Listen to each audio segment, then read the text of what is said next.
This is the SEC Insider Hit. It's driven by the John Deere tractors at Mississippi Ag. Visit agup.com to find a retail location near you. Let's go.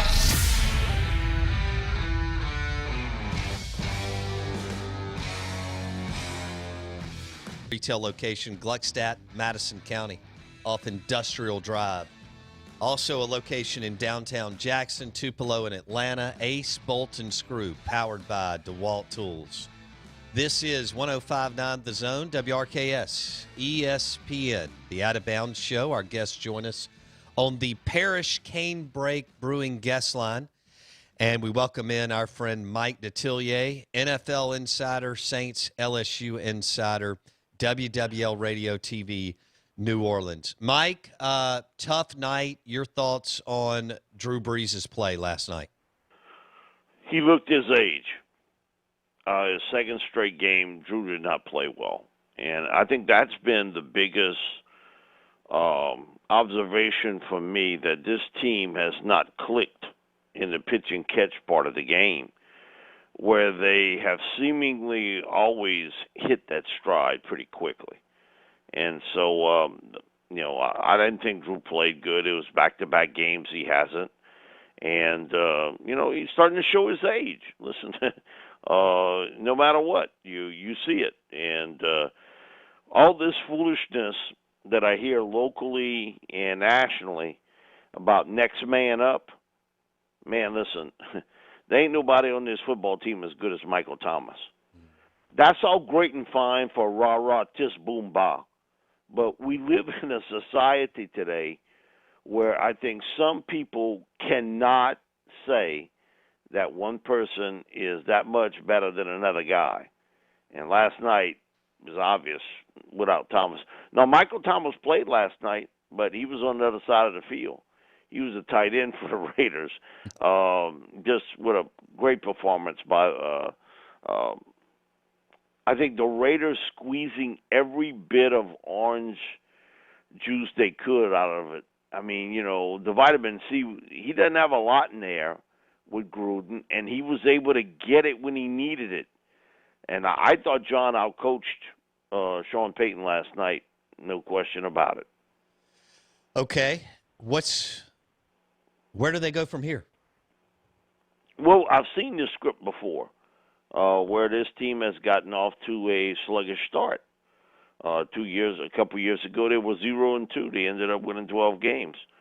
The year after that, they ended up losing the season opener to the Bucks, and should have lost the second game against to Cleveland, but they insisted on playing Tyrod Taylor instead of Mayfield, and they ended up getting out of the gates 1-1. Last year at this time, this football team won the opener, but they get beat up going to the coast, and you lose Drew Brees. So they've been resilient.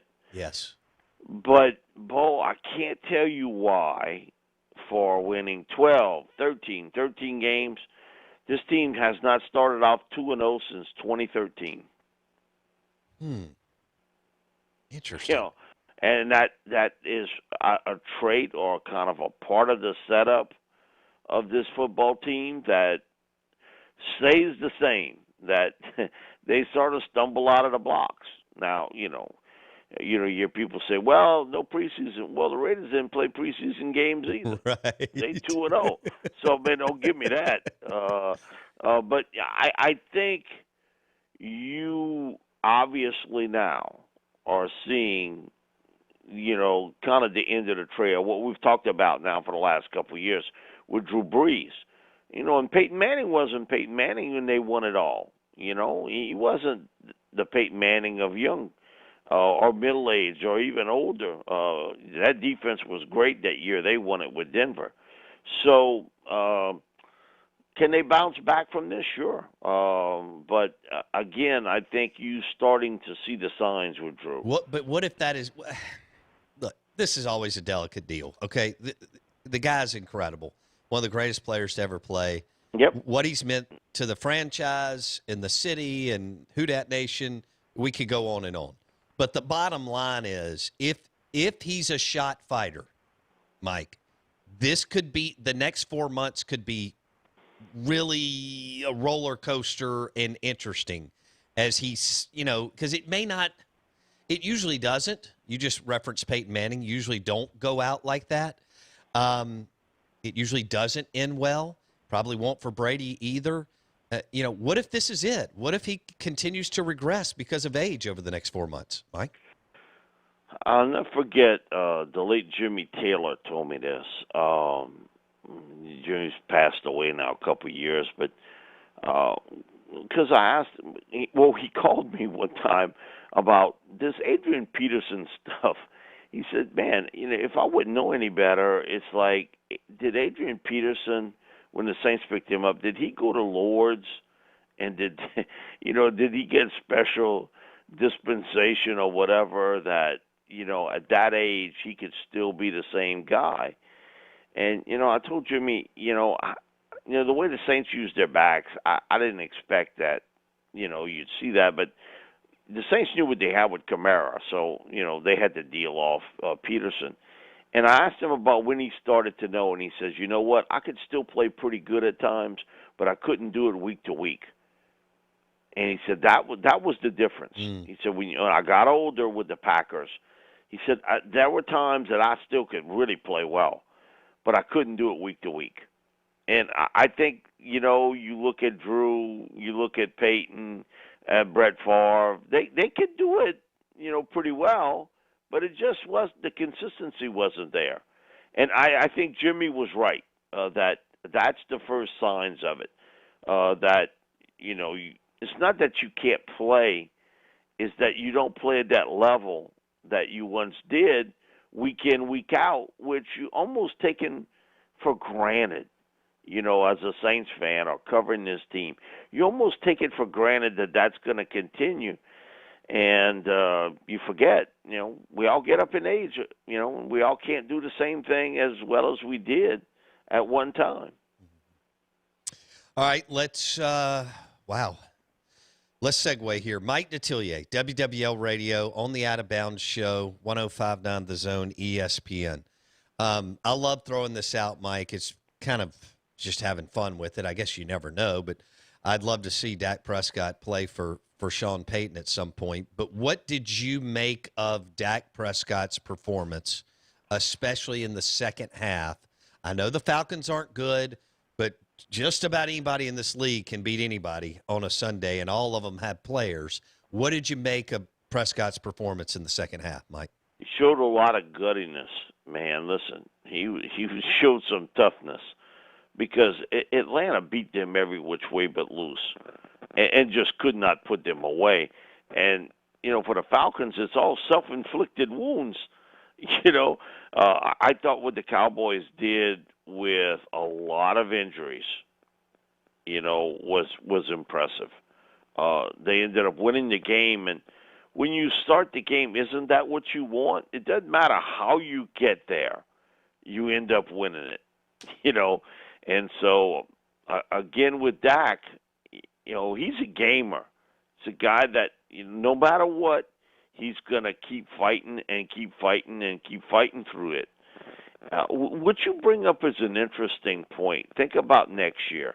And I don't know what's going to happen with the contract with Dak.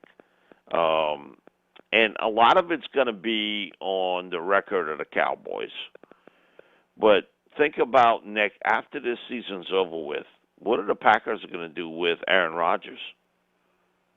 Do you spend a first-round pick on Jordan Love? Or are you going to keep Aaron for another year? What are the Lions going to do with Matt Stafford? Is that a situation where, with a new regime, new head coach most likely, are you going to keep Stafford around? That on the market, potentially, and I use the word potentially, you could have Dak, Rodgers, Stafford. Dang. And think about New York. If they end up with the first pick in the draft, Sam Darnold. Right. So, man, this is such a fluid league in which years ago you would say there's no way the quarterback situation will open up like that, and yet the potential is there that it could happen, that you could have those four guys available, either cut loose or in a trade. Woo. How that would reshape the league. Oh, no doubt. And then you got Gardner Minshew at Jacksonville, who a lot of people are not willing to buy into, but all he does is continue to perform. And if Jacksonville, like New York, Mike, but if they continue to lose, they'll be in the Trevor Justin Fields sweepstakes maybe. And so that is a fascinating look, and we'll see what plays out there. That Dallas, D around the league though is not. I mean, Russell Wilson's playing amazing football, but that Seattle D's not good. I think Dak's playing really well and actually played better than people gave him credit week 1, but that Dallas D's not good.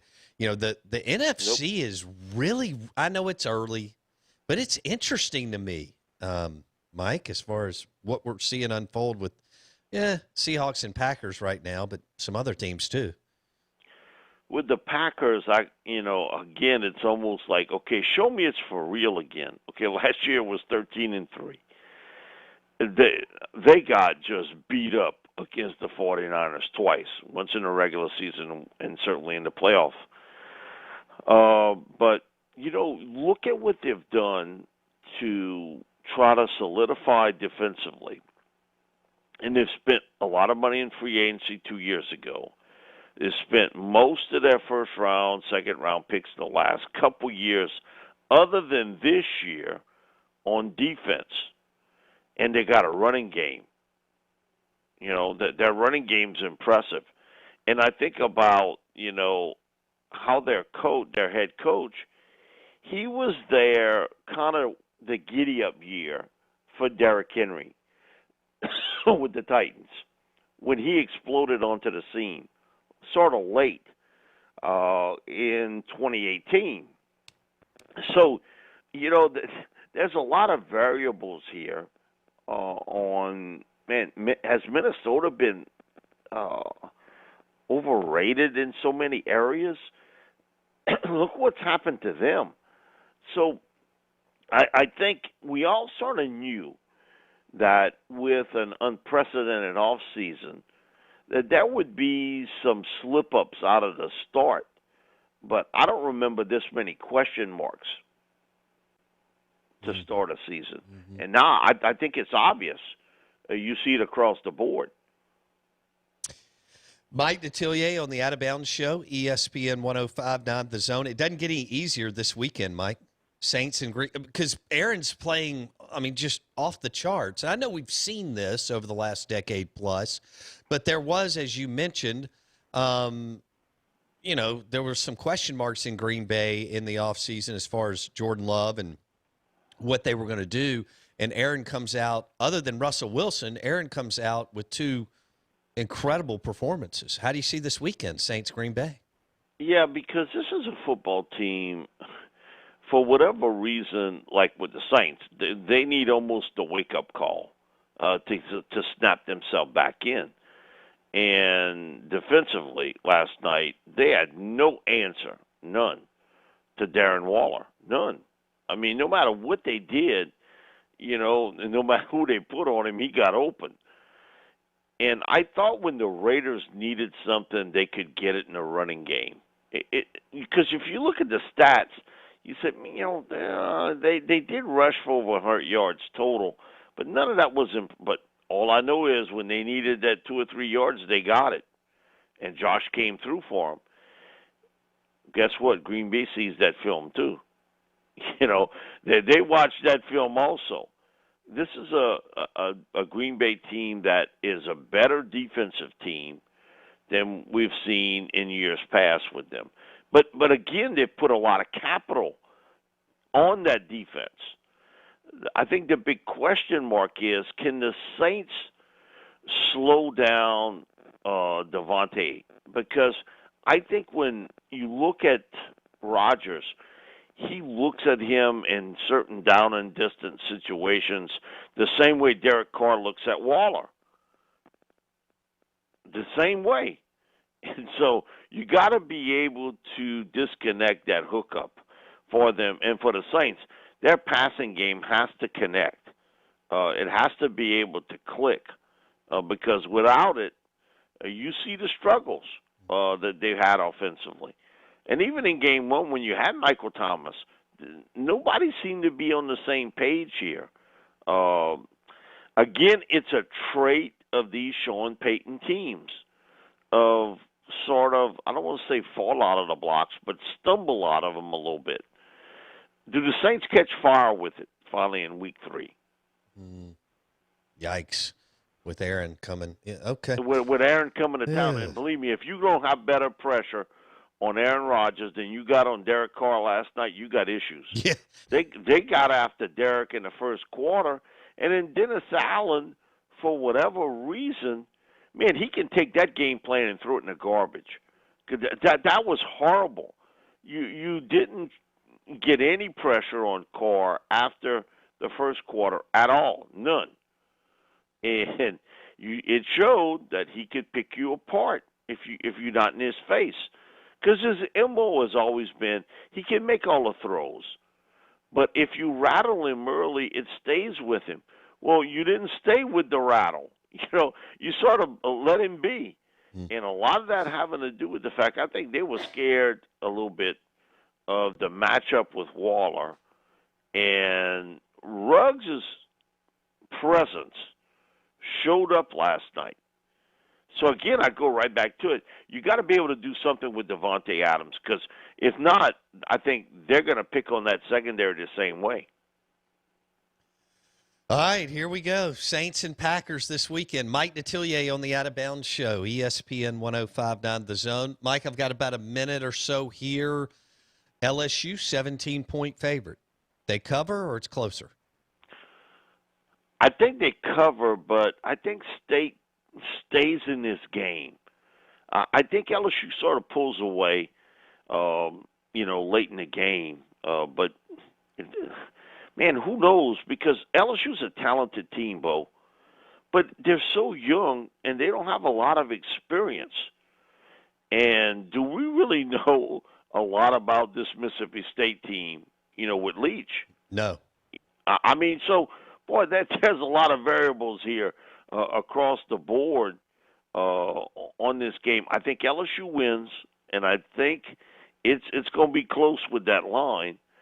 But I think it's a late pull for LSU.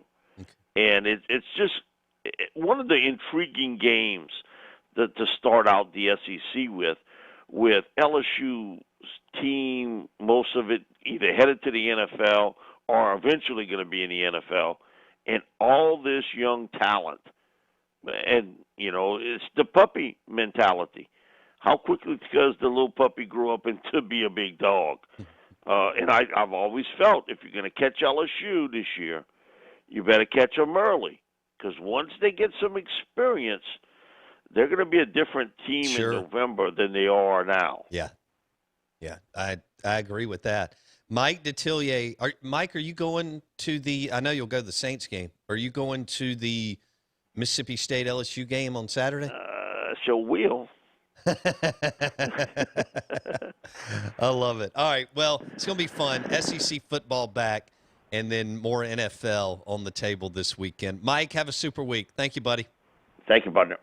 Mike Detillier, at Mike Detillier on Twitter, WWL Radio TV New Orleans, Little Saints, Little LSU. Interesting on LSU there. They don't have a lot of experience, although there's so many question marks in Starkville, too. I mean, look, I think the Leach thing's going to work. I think, it will take some time.